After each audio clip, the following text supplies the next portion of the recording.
प्रथम ढाल के 13वें छंद में बताया गया है कि नरकों में नारकियों को भूख की तेज वेदना सताती है, जो कि इतनी भयानक होती है कि यदि उसे तीनों लोकों का अनाज भी दे दिया जाए तब भी उस भूख की वेदना को शांत नहीं किया जा सकता, किंतु एक कण भी उसे वहाँ नहीं मिलता। हम कल्पना करें हमारी भूख कितनी होती है और भोजन यदि थोड़ा सा लेट हो जाए तो क्या स्थिति होती है।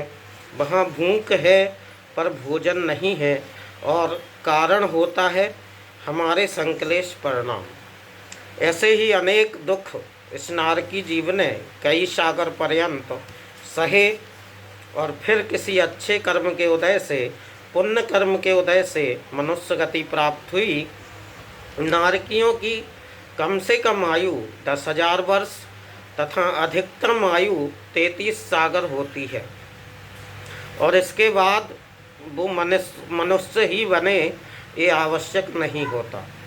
त्रियंच भी बन सकता है, त्रियंच गति में भी जा सकता है, किंतु पंडित जी यहाँ कह रहे हैं कि किसी पुण्य के उदय से या किसी अच्छे कर्म की वजह से इस जीव ने मनुष्य गति को प्राप्त किया।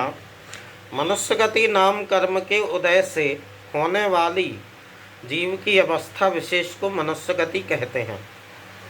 मनुष्य गति के जीव मध्यलोक में ढाई द्वीप के अंदर रहते हैं।